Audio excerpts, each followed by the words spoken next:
বাংলার মুসলমানেরা সেই নবী এই রবিউল আউয়াল মাসে জন্ম নিয়ে মায়ের কোলে বসে ভাইয়ের হক নষ্ট করে না, ফিরিয়ে দেয়, সেই নবীর উম্মত এখন আমরা দাবি করছি। এ রবিউল আউয়াল মাস আসলে অনেকে সাদাবাজি থেমে নেই, অনেকের দুর্নীতি ঘুষ খাওয়া থেমে নেই।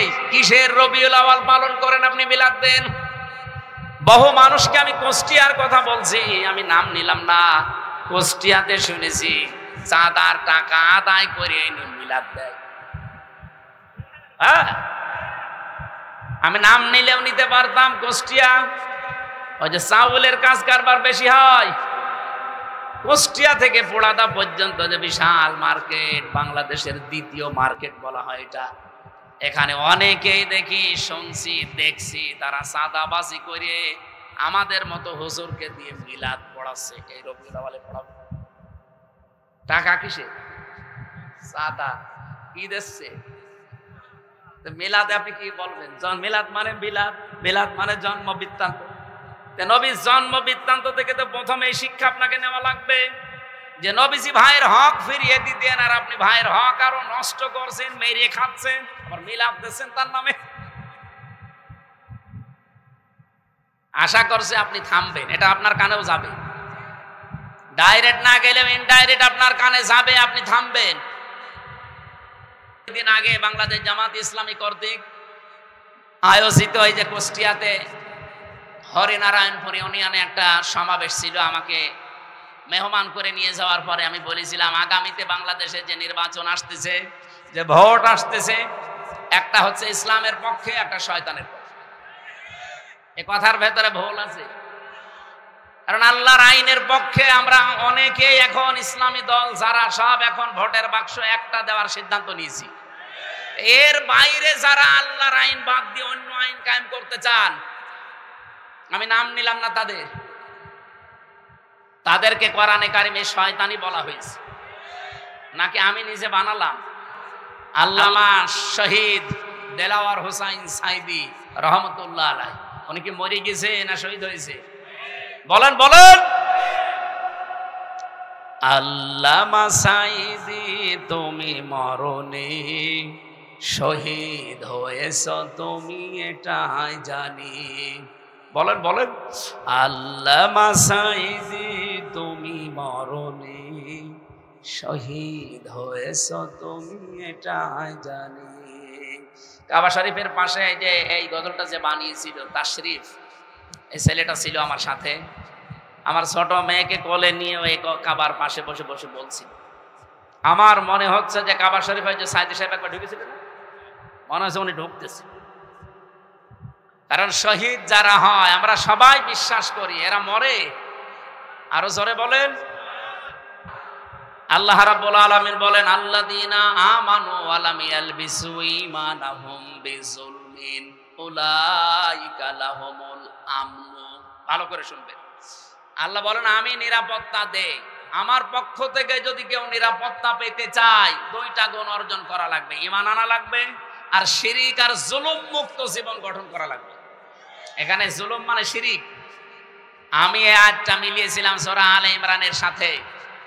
অমাং দাখলাহু কানা আমিনা। যখন আমার মা আমার সাথে ছিল, বললাম যে মা এই যে এটা মাকামে ইব্রাহিম, ইব্রাহিম আলাইহিস সালামের যে পায়ের চিহ্ন এখনো আছে। উনি অনেকক্ষণ দাঁড়িয়ে দাঁড়িয়ে ঘুরছিলেন আর দেখছিলেন। ওখানে একটা আয়াত শোনালাম, মা নিজেও পড়ছিল অমাং দাখলাহু কানা আমিনা, যে আল্লাহর এই আয়াতের ভেতরে, এই এরিয়ার ভেতরে যারা আসবে তারা নিরাপত্তা পেয়ে যাবে। এ কথা কার? আপনি দেখবেন প্রায় 3.5 কিলোমিটার এলাকা জুড়ে কাবা শরীফের এরিয়া। আমি 3.5 কিলোমিটার পার হওয়ার পরে রাস্তায় লেখা দেখলাম মামনুউন গায়রা মুসলিম তাদখুল। এরকম আরবিতে লেখা আছে যে মুসলমান বাদ দিয়ে অন্য কোন জাতির লোক এই এলাকায় প্রবেশ করা নিষেধ। কারণ এলাকাটা আল্লাহ নিজে নিরাপত্তা দিচ্ছে। আপনার নিজের বাবা খুনিও যদি সামনে পড়ে যায় এই কাবার এরিয়ার ভেতরে আপনি কিছু বলতে পারবেন। কথা বোঝেন? এবার আমার প্রশ্ন এই নাটোরবাসীর কাছে, বলেন তো বাংলাদেশের এই 56,000 বর্গ মাইল কি কাবা শরীফ? এখানে নিরাপত্তা লাগবে না? আজ আমি রাস্তায় চলতে পারি না চাঁদাবাজির ভয়ে, ছিনতাইয়ের ভয়ে, গত পরশুদিন আমার ঘরের পাশে এসির তার কেটে দিচ্ছে দিনের বেলা, সিসি ক্যামেরা লাগানো আছে। আমি জমান নামাজ পড়তে গেছি, ওই সময় সিসি ক্যামেরায় দেখলাম 1:31 বাজে, তার মানে নামাজে দাঁড়িয়েছি অলরেডি, ওই সময় চোর কাটতেছে। একটা তার কেটেও হয়তো নেশাখোর কয় টাকায় বিক্রি হবে, 200-300, অথচ ওটা লাগাতে 7,000 টাকা লাগবে। ও কাটতেছে, আমি 30 সেকেন্ডের ভিডিও ওসি সাহেবকে বললাম, এই যে দেখেন তো। ও তো জানে না যে ক্যামেরা লাগানো আছে, ও ধান্দায় কাটতেছে। ওসি সাহেব বলছে ঠিক আছে, আমি শনাক্ত করতে পেরেছি, দেখছি। আল্লাহ, বিকালে বলছে হুজুর ধরে ফেলেছি। বিকালে ধরা পড়ার পরে জিজ্ঞাসা করলাম কি, বলছে আচ্ছা করে পিটালাম। বলছে এর আগেও 2 বার কেটেছিলাম। তার মানে ঠিকই বলেছি, এর আগেও 2 বার কেটেছি। কি করলেন? বছরে চালান দিয়ে জেলে পাঠিয়েছি। এই যে এই লোকটা দিনের বেলায় আমার নিরাপত্তা নেই, আমার জিনিসের চুরি হয়ে যাচ্ছে। আর এই রাতে এখন এই 10:30 11টায় কুষ্টিয়া পর্যন্ত নিরাপদে বাড়ি যেতে পারবো কিনা সে গ্যারান্টি এখন আমার হাতে আছে। তাহলে 56,000, এখান থেকে কুষ্টিয়া মাত্র 60 কিলো, এই জায়গা থেকে 56,000 বর্গ মাইল, প্রায় 1250 কিলোমিটার এদিক ওদিকে, এত বড় বিশাল এরিয়া, কাবা শরীফের মতো নিরাপত্তা দেওয়া লাগবে না? এটা তো ডক্টর ইউনূসই পারবে নাকি? বলেন বলেন। আল্লাহ রাব্বুল আলামিন বলেন উলাইকা লাহুমুল আমনু, এই যে উলাইকা দিয়েছে। এই বাংলাদেশের 56,000 বর্গ মাইলের দিকেই মনে হচ্ছে আল্লাহ এভাবে আঙ্গুল দিয়েছেন। এই মানুষগুলোই নিরাপত্তার হকদার, যদি তারা সত্যি ঈমান আনতে পারে নির্ভেজাল ভাবে, আর তারা ঈমানের সাথে জুলুমকে, তার মানে শিরিককে মিশ্রণ না করে। বাংলাদেশে নিরাপত্তার সাথে চলতে হলে দেশ শিরিক মুক্ত করা লাগবে। যত শিরিক পৃথিবীতে আছে 120 প্রকার পর্যন্ত আমি পড়েছি, সবচাইতে বড় শিরিক হচ্ছে আল্লাহর আইনের সাথে শিরিক করা। সুতরাং এই দেশে আমরা আল্লাহর আইনকে যারা প্রতিষ্ঠা করতে চাই তাদের জীবন শিরিক মুক্ত। আল্লাহর আইনের বাইরে অন্য কোন আইন, যারা বাবার আইন, স্বামীর আইন, চাচার আইন, দাদার আইন, ব্রিটিশের আইন কায়েম করতে চান, আপনি শিরিক করছেন। আপনি নিরাপত্তায় থাকতে পারবেন না। আমাদের নিরাপত্তা তো মাস্ট বি আছে, আমরা মরে গেলেও শহীদ, বেঁচে থাকলেও গাজী। এরকম একটা শপথ বাক্য নিয়েই দুনিয়ায় বেঁচে আছি। বলিন না সলাতি ওয়া নুসুকি ওয়া মাহইয়ায়া ওয়া মামাতি লিল্লাহি রাব্বিল আলামিন। নবী আপনি বলেন আমার নামাজ, আমার কোরবানি, আমার বেঁচে থাকা, আমার মরে যাওয়া সব আমি আল্লাহকে দিয়েছি। এই কথা বলেই কিন্তু রাস্তায় আসা লাগে। যারা শপথ বাক্য পাঠ করে রকম হতে হলে এই আয়াত পড়ায় না?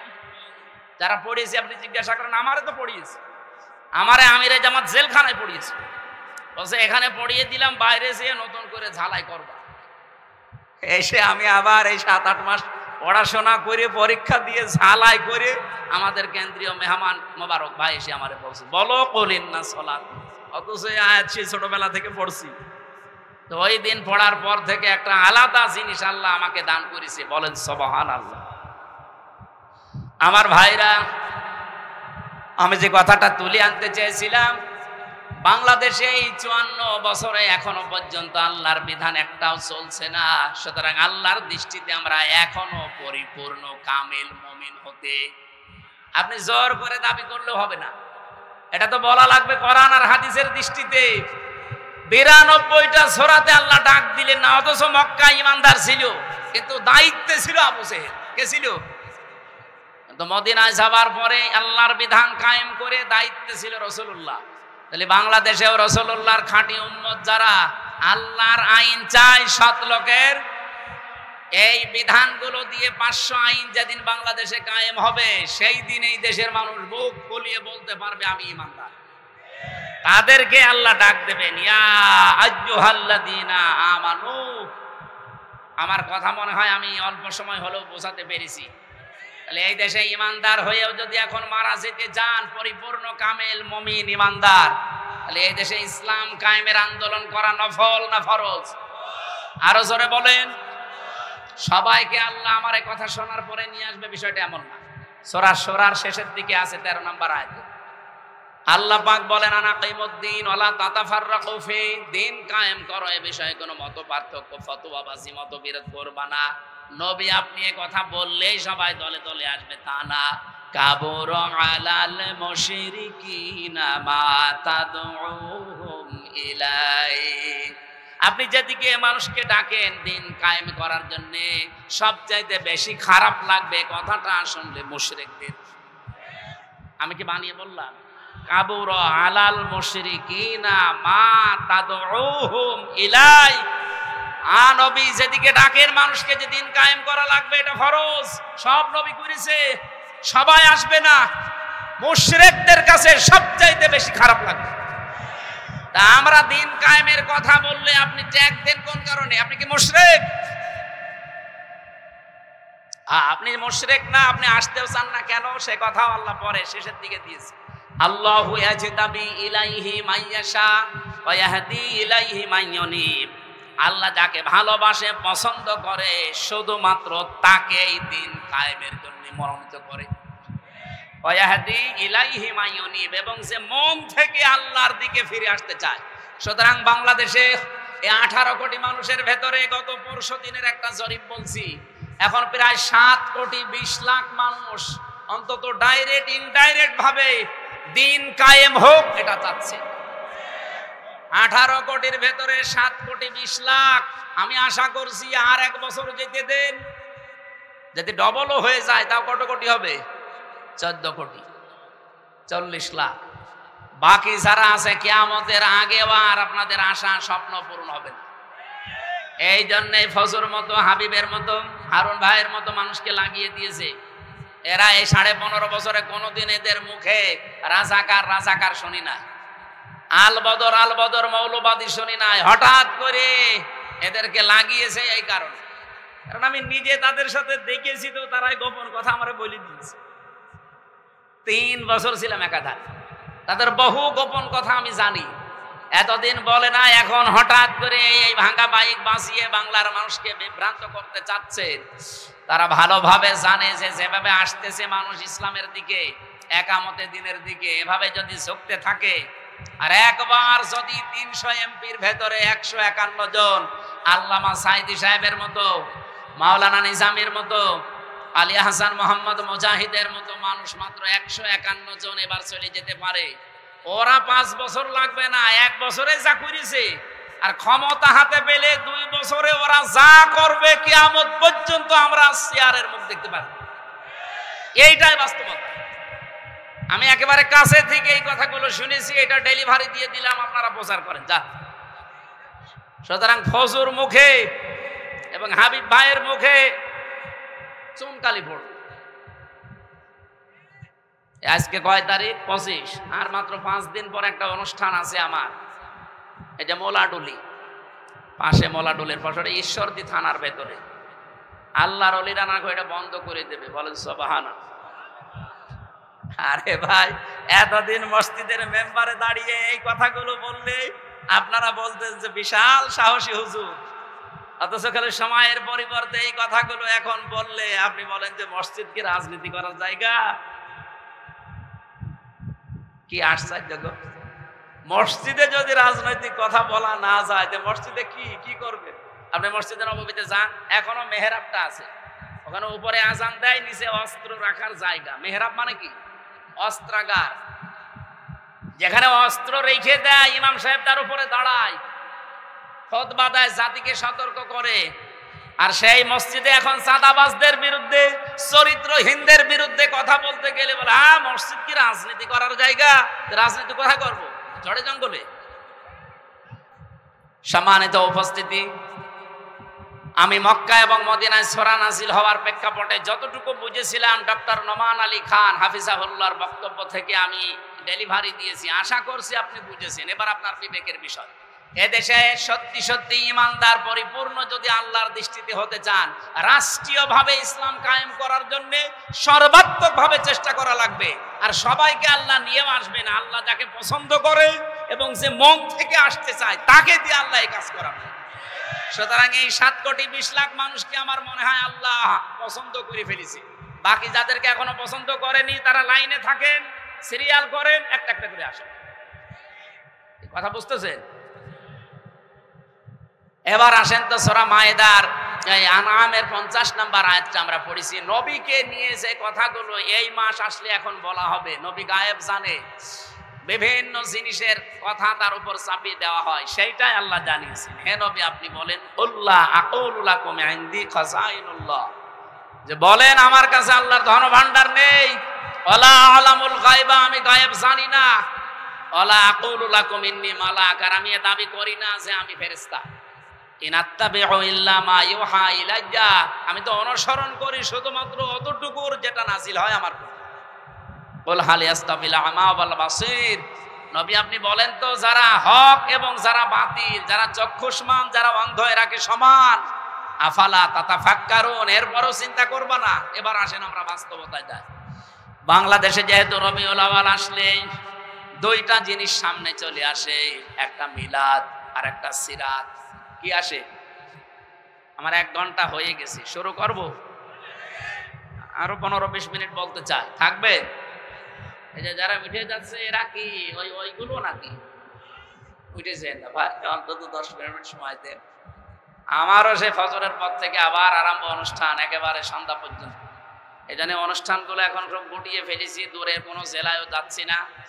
নির্বাচনের আগ পর্যন্ত তো এই 5-7টা জেলায় আমি শেষ করতে চাচ্ছি। সারাদিন আমার সাংগঠনিক কাজ থাকে, আর এই মাগরিবের পর থেকে রাত 9টা 10টা 11টা পর্যন্ত আপনাদের সময় দিয়ে যাবো। পাবনা, নাটোর, ওদিকে মেহেরপুর, চুয়াডাঙ্গা, ঝিনাইদহ, রাজবাড়ী, এই শেষ। আর বাইরে যাবো না ইনশাল্লাহ। আমিরে জামাত আমাদের নির্দেশ দিয়েছে যার যার এলাকায় কাজ করতে। আল্লাহ আমাদেরকে যেন ইখলাসের সাথে কাজ করার তৌফিক দেন, আমিন। এ মাস আসলে যেহেতু এই ভেজালগুলো আছে, এই জন্য নিরসন করছি। কি আসে বলেন তো? মিলাদ আর সিরাত। মিলাদ মাহফিল হবে না?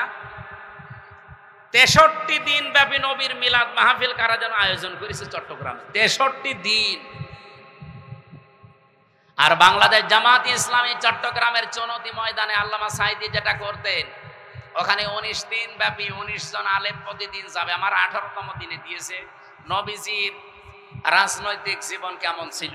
আশা করছি ওখানে কথাগুলো সঠিকভাবে তুলে ধরতে পারবো ইনশাআল্লাহ, আপনারা দোয়া করেন। আজকে আমার বিষয়টা হচ্ছে মিলাদ এবং সিরাত, এই দুইটা শব্দ নিয়ে। অনেক মানুষ আছে বাংলাদেশে মিলাদ মানে সিরাত মানতে চায় না, অনেকে আবার সিরাত মানে মিলাদ মানতে চায় না। না, দুইটাই মানা রাখবে। মিলাদুন বিলাদুন থেকে এসেছে, এটা মানে জন্ম বৃত্তান্ত। মিলাদ মানে কি?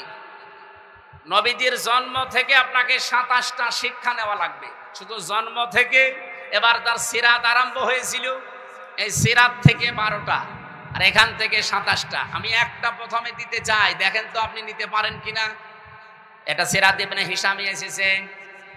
বিশ্বনবী পৃথিবীতে আসার পরে তাকে যিনি কোলে তুলে নিয়েছিলেন দুধ দেওয়ার জন্যে, আমরা কয়েকজনের নাম জানি, তার ভেতরে অন্যতম নাম হচ্ছে হযরতে হালিমাতুস সাদিয়া। এর আগেও দুধ খাওয়িয়েছে সুয়াইবিয়া নামক একজন, কিন্তু এই যে হালিমাতুস সাদিয়া, ওনাকে বুকে তুলে নিয়ে এই দুধ দিয়েছিলেন প্রথম।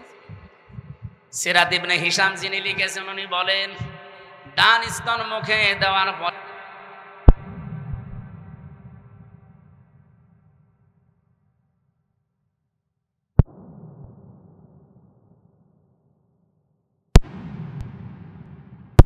তারপরে তিনবার তিনি মুখ বের করে দিলেন। হযরতে হালিমা বলেন আমি মুখের দিকে তাকিয়ে দেখি, চোখের ইশারা দিয়ে মোহাম্মদ আমাকে বসাতে চায়। মা হালিমা, জোর করেন কেন? ডান স্তন আমার ছিল, এটা তো আমি পান করেছি। বাম স্তন এটা আমার না, আমি জানি আপনার একটা সন্তান আছে ছোট, আমার আব্দুল্লাহ দুধ ভাই, এটা আমার দুধ ভাই আব্দুল্লাহর হক। আপনি জেনে রাখেন, দুনিয়ায় আমি ভাইয়ের হক নষ্ট করার জন্য আসি নাই, এসেছি ভাইয়ের হক ফিরিয়ে দেওয়ার জন্যে। বাংলার মুসলমানেরা সেই নবী এই রবিউল আউয়াল মাসে জন্ম নিয়ে মায়ের কোলে বসে ভাইয়ের হক নষ্ট করে না, ফিরিয়ে দেয়। সেই নবীর উম্মত এখন আমরা দাবি করছি। এ রবিউল আউয়াল মাস আসলে অনেকে সাদাবাজি থেমে নেই, অনেকের দুর্নীতি ঘুষ খাওয়া থেমে নেই। কিসের রবিউল আউয়াল পালন করেন আপনি? মিলাদ দেন। বহু মানুষকে আমি কুষ্টিয়ার কথা বলছি, আমি নাম নিলাম না, কুষ্টিয়াতে শুনেছি চাঁদার টাকা আদায় করে মিলাদ দেয়। হ্যাঁ, আমি নাম নিলেও নিতে পারতাম। কুষ্টিয়া ওই যে চাউলের কাজ কারবার বেশি হয়, কুষ্টিয়া থেকে পোড়াদা পর্যন্ত যে বিশাল মার্কেট, বাংলাদেশের দ্বিতীয় মার্কেট বলা হয় এটা। এখানে অনেকেই দেখি, শুনছি, দেখছি তারা চাঁদাবাজি করে আমাদের মতো হুজুরকে দিয়ে মিলাদ পড়াচ্ছে। এই রবিউল আউয়ালে পড়াবে টাকা কিসে? চাঁদা। কি দিচ্ছে? মিলাদে আপনি কি বলবেন? মিলাদ মানে বিলাদ, বিলাদ মানে জন্ম বৃত্তান্ত। নবীর জন্ম বৃত্তান্ত থেকে তো প্রথমে এই শিক্ষা আপনাকে নেওয়া লাগবে যে নবীজি ভাইয়ের হক ফিরিয়ে দিতেন, আর আপনি ভাইয়ের হক আরো নষ্ট করছেন, মেরে খাচ্ছেন, আবার মিলাদ দিচ্ছেন তার নামে। আশা করছে আপনি থামবেন, এটা আপনার কানেও যাবে। ডাইরেক্ট না গেলেও ইনডাইরেক্ট আপনার কানে যাবে, আপনি থামবেন। 2 নম্বরের বিষয় পেয়েছি সিরাত। বিশ্ব নবী মুহাম্মদুর রাসূলুল্লাহর জীবন চরিত্র, তার আদর্শ, এটাকে সিরাত বলা হয়। আমার প্রশ্ন, দুনিয়াতে বহু মানুষ শুধু নবীজির মিলাদ মেনেছে, বিশ্বাস করেছে, মহব্বত করেছে মিলাদকে, কিন্তু তারা জাহান্নামে গেছে শুধু সিরাত না মানার কারণে। কিন্তু বহু মানুষের জীবনী আমি পড়ে দেখেছি, তারা মাত্র শুধু মিলাদ না, মিলাদও মেনেছে, সিরাতও মেনেছে। এই মানুষগুলো দুনিয়া থেকে জান্নাতি।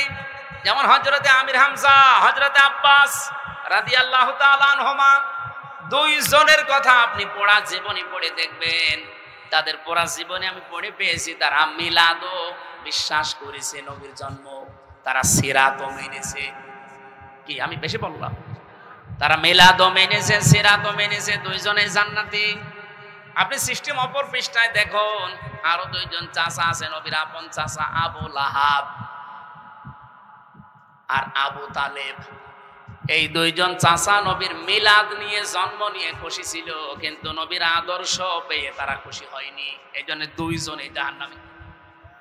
আমার মনে হয় যারা জ্ঞানী মানুষ বুঝে ফেলেছে।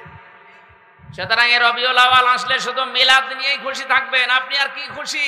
আবু লাহাব নিজের বাড়ির কাছের মেয়ে লোক কিনা দাসীকে এই 2 আঙ্গুল নিয়ে আজাদ করে দিয়েছিল, এত খুশি হয়েছিল এই লোকটা। আপনি আর কয় টাকা খরচ করবেন না, 2 মণ মিষ্টি কিনবেন, আর ও নিজের কাজের মেয়েকে আজাদ করে দিয়েছে। এত খুশি হয়েছিল নবীর জন্মে, নবীর মিলাদে, নবীর জন্ম গ্রহণ করায়, কিন্তু নবীর আদর্শ মানে নাই, এই জন্য জাহান্নামী। এই জন্য কি? আর 2 জন চাচার কথা বললাম না, নিজে আমি আমির হামজার কবরের পাশে দাঁড়িয়েছিলাম, মনে হচ্ছে এখনো বসে আছে জিন্দা, কারণ শহীদরা মরে না। বলেন শহীদরা। এই হিসাবে বিশ্বাস করি বাংলাদেশ জামাত ইসলামীর যে 11 জন কেন্দ্রীয় নেতাকে ফাঁসি দিয়েছে, জেলখানায় হত্যা করেছে, প্রত্যেকটা শহীদ, কেউ মারা যায়নি, সবাই আল্লাহর জান্নাতের খাবার খাচ্ছে। কারণ তাদেরকে কেউ যদি বলে মরিয়ে গেছে, তার কবিরা গুনাহ হবে। ওয়ালা তাহসাবান্নাল্লাযীনা কুতিলু ফি সাবিলিল্লাহি আমওয়াতা, তোমরা কেউ ধারণাও করবা না, মুখে তো বলবাই না। ওয়ালা তাকুলু লিমা ইউকতালু, মুখে তো বলা যাবে না, ধারণাও করা যাবে না। এটা সূরা বাকারায়, সূরা আলে ইমরানে 2 জায়গায় আছে। মুখে বলা যাবে না, ধারণাও করা যাবে না যে শহীদ হয়েছে যারা মরে গেছে। আল্লামা শহীদ দেলাওয়ার হোসাইন সাইদি রহমতুল্লাহ আলাইহি, উনি কি মরে গেছে না শহীদ হয়েছে? বলেন বলেন। আল্লামা সাইদি তুমি মরণে শহীদ হয়েছ, তুমি এটাই জানি। বলেন বলেন। আল্লামা সাইদি তুমি মরণে শহীদ হয়েছ, তুমি এটাই জানি। কাবা শরীফের পাশে যে এই গজলটা যে বানিয়েছিল তাশরিফ, এই ছেলেটা ছিল আমার সাথে। আমার ছোট মেয়েকে কোলে নিয়ে ওই কাবার পাশে বসে বসে বলছিল। আমার মনে হচ্ছে যে কাবা শরীফে যে সাইদি সাহেব একবার ঢুকেছিলেন, মনে হচ্ছে উনি ঢুকতেছে। কারণ শহীদ যারা হয় আমরা সবাই বিশ্বাস করি এরা মরে। আরো জোরে বলেন। এখন প্রশ্ন আসতে পারে, তাহলে শহীদ তো অনেকেই মরেছে, অনেকেই মেরে ফেলা হয়েছে, তাদেরকে অনেকে শহীদ বলতে চায় না। জিয়াউর রহমানকেও মেরে ফেলা হয়েছে, মুজিবুর রহমানকেও মেরে ফেলা হয়েছে, 2 জনকে মেরে ফেলা হয়নি। তবে আজ পর্যন্ত আপনি শুনেছেন কোনদিন যে শহীদ শেখ মুজিবুর রহমান? কেউ শহীদ জিয়াউর রহমান বলে। আমি আশা করব শহীদ জিয়ার যে আদর্শ ছিল, উনি যে মনোভাব নিয়ে রাজনীতি করতেন, বাংলাদেশে যারা বিএনপিতে আছেন তার মনোভাবে ফিরে আসেন। তিনি সারা জীবন ছিলেন ভারতের বিরুদ্ধে। আপনি তার জীবন পড়ে দেখেন, সারা জীবন তিনি ভারতের আগ্রাসনের বিরুদ্ধে ছিলেন। আর আপনি কি দল করেন যে দাদাদের কথা ছাড়া নড়তে পারেন? তার মানে আপনি ওনার আদর্শের ওপরে আর নেই। ওনার রাজনৈতিক জীবন একটু ভালোভাবে পড়ার আহ্বান জানাচ্ছি। আমরা যাকে মেনে চলছি, যার দেখানো পথে চলছি, শহীদ আল্লামা দেলাওয়ার হোসাইন সাঈদী সারা জীবন ভারতের আগ্রাসনের বিরুদ্ধে কথা বলছে। বাংলাদেশ জামাত ইসলামীতে যারা আছে তাদের একই মনোভাব। আপনি দেখেন, কারো মাতব্বরি আমরা পছন্দ করি না। আপনি বন্ধুত্বের হাত বাড়িয়ে দেন, প্রতিবেশী হিসাবে আমরা মেনে নেব। মাতব্বরি করবেন, ওটা আমরা মানি না। কথা বলেন না কেন? মাতব্বরি মেনে নেওয়া যদি মানুষের স্বভাব হতো তাহলে সিঙ্গাপুর মেনে নিত। সিঙ্গাপুরের পাশে মালয়েশিয়া, 5 ডবল না, আমার মনে হয় সিঙ্গাপুরের চাইতে মালয়েশিয়া কমপক্ষে 50 ডবল বড় হতো। কারণ বাংলাদেশের এই নাটোর যত বড়, সিঙ্গাপুর এত বড় না। নাটোরে এই মাথা থেকে ও মাথা কত, 60-70 কিলো হবে না? 60-70 কিলোর বেশি হবে এ মাথা ও মাথা, অথচ সিঙ্গাপুর মাত্র 42 কিলো। তাহলে সেই হিসাবে বাংলাদেশের 64টা জেলা, নাটোর তো খুব বড় জেলা না, কুষ্টিয়া চাইতেও ছোট। সেই হিসাবে আমি বলছি যে সিঙ্গাপুরের চাইতে মালয়েশিয়া 50 ডবল বললে ভুল হবে, আরো বড়। কারণ মালয়েশিয়া বাংলাদেশের কমপক্ষে 7 ডবল, এর চাইতে 7 ডবল বড় বাংলাদেশের চাইতে। অথচ তার পাশে সিঙ্গাপুর ঠিক বন্ধুত্বের হাত বাড়িয়ে দিয়েছে। তাদের এরকম তার কাটা দেওয়া নেই। বন্ধুত্বের হাত বাড়াবেন আপনি, প্রতিবেশী তার কাটা দিয়ে রাখবেন কোন কারণে? বিশ্বের কতগুলো উন্নত দেশ ঘুরে আসলাম, যারা আজ বন্ধুত্বের হাত বাড়িয়েছে, প্রতিবেশী কই, তাদের তো তার কাটা নেই। আপনাদের সাথে আমাদের শত্রুতার কারণ এইটাই, আপনারা আন্দাজে নাক গলাতে চান। এটা যতদিন মেয়ে ছিল ততদিন আপনি পেরেছেন, এখন মেয়ে নেই আর পারবেন না। নতুন করে কাউকে জামাই বানাতে চাইলে আগে জামাই বানান, তারপর। আর আমরা আপনার জামাই হব, কারণ আপনার সাথে আমাদের আত্মীয়তা করা যায়। আপনার হচ্ছে বললাম না, মুসলমানি দেওয়া লাগবে। আমরা যে জাতি, আমাদের সাথে আপনাদের আত্মীয়তা যেহেতু জায়েজ নেই, সুতরাং প্রতিবেশী যেভাবে থাকে ওইভাবে থাকে। আমরা আপনাদের বিরুদ্ধে যাব না, কিন্তু প্রতিবেশী যখন মালিকের স্রোত ধরবেন তখন সারা জীবন বিরোধিতা করা লাগবে। এই কারণে আমরা রাসূলুল্লাহকে শুধুমাত্র মিলাদে মেনে, সিরাতে না মেনে আবু লাহাব, আবু তালেবের মতো হতে চাই না। আমরা হতে চাই আমির হামজা, হযরত আব্বাস রাদিয়াল্লাহু তাআলা আনহুমা। মিলাদও মানতে চাই, সিরাতও মানতে চাই। সিরাত মানবেন কোথা থেকে? 40 বছর থেকে শুরু করে 63, এই 23 বছরে 1 সেকেন্ডও বাদ দিতে পারবেন না। অনেক সময় হয়ে গেল। আজকে আমার সকালবেলা থেকে অনুষ্ঠান শুরু, ফজরের নামাজ পড়ে, মানে প্রায় কালকে 8টা, হিসাব করে লিখে দেখলাম 8টা অনুষ্ঠান কাল সারাদিন। এরপরে মাগরিবের পর আবার সিরাত অনুষ্ঠান। আমি আজকে চালাতে গেলে অনেক সময় লেগে যাবে, আমি আর চালাতে পারছি না। 1 ঘন্টা 20 মিনিট চলছে। আগামী থেকে আবার দেখবো ইনশাআল্লাহ। আল্লাহুম্মা আমিন। লা ইলাহা ইল্লা আনতা সুবহানাক ইন্নী কুনতু মিনাজ জালিমিন। রব্বুল আলামিন, বিশ্বনবী যেটা নাম, অনেকেই সেটা মনে করে তার সাথে পর্যন্ত শিরিক করে ফেলে। এই রবিউল আউয়াল মাস আরম্ভ হচ্ছে, আমাদেরকে তুমি বাঁচাও। তাকে যেই নিয়ামত দিয়েছিলে ওহী, ইনাত্তাবিউ ইল্লা মা ইউহা ইলাইয়া, সেই ওহী অনুসরণ করার তৌফিক আমাদের দান করো। ওয়ানদির বিহিল্লাযীনা ইয়াখাফুনা ইউহশারু ইলা রাব্বিহিম লাইসা লাহুম মিন দুনিহি ওয়ালিয়্যুন ওয়ালা শাফিউন আল্লাহুম ইয়াত্তাকুন। তুমি যে কোরআন নাযিল করলে, এটার মাধ্যমে আমরা যেন সতর্ক হয়ে বাকি জীবন চালাতে পারি। মক্কায় এতগুলো ইমানদার থাকার পরও তুমি ইয়া আইয়ুহাল্লাযীনা আমানু বলনি। মদিনাতে তোমার নবী কোরআনে কারিমের শাসন কায়েম করার পরে তোমার দৃষ্টিতে তারা পরিপূর্ণ ইমানদার হয়েছিল। আমাদের এই 56,000 বর্গ মাইলে কোরআনে কারিমের এই 500 আয়াত আল্লাহ তাআলা আগামীর সংসদে 300 এমপির ভেতরে 151 জন যেন আব্দুল হাকিমের মতো হতে পারে। আমরা চর্ম চোখে দেখতে চাই। 56,000 বর্গ মাইল তোমার কালাম পোড়াটা দিয়ে চলছে। তোমার এই আজ্জুহাল্লাযীনা আমানুর ভেতরে আমরা পরিগণিত হতে চাই। মরণের আগে তুমি সেই ব্যবস্থা আমাদের মাধ্যমে করে দাও। আজকের এই সুন্দর আয়োজনে যে যুবকগুলো শ্রম দিল, এদেরকে যে মা পেটে নিয়েছে, মায়ের পেট খাদিজার মতো বানিয়ে দাও। সম্মানিত সভাপতি ওবায়দুল্লাহ সাহেবকে কবুল করো। প্রধান অতিথি ডক্টর মীর নুরুল ইসলাম আইল্লা আলহাজ, অধ্যাপক মাওলানা আব্দুল হাকিম সহ জনাব হাবিবুর রহমান, আবু বকর সিদ্দিক, নাম না জানা যত মানুষ আমরা এখানে আমিন আমিন করছি। আমাদের জীবনের আশা জায়েজগুলো পূরণ করে দাও। শয়তানের ধোঁকায় যত অন্যায় করে ফেলেছি আল্লাহ, অন্যায়গুলো ক্ষমা করে দাও। এই নাটোর, গুরুদাসপুর, বড়াই গ্রাম, লালপুর, বাগাতিপাড়া, নাটোর সদর সহ এই বিভিন্ন এলাকাতে যে মানুষটার মাধ্যমে আমি করা দাওয়াত নিয়ে আসি, বড় ভাই মোজাম্মেল হক, আল্লাহ তাকে সুস্থতা দান করো। আমার কণ্ঠটা তুমি কোরআনের জন্য মেহেরবানি করে কবুল করে নাও। মা বোনেরা যারা পর্দা ডালে বসে আছে, আল্লাহ সামনে আমাদের বদরের যুদ্ধ, তাবুকের যুদ্ধ আমরা পাইনি, কিন্তু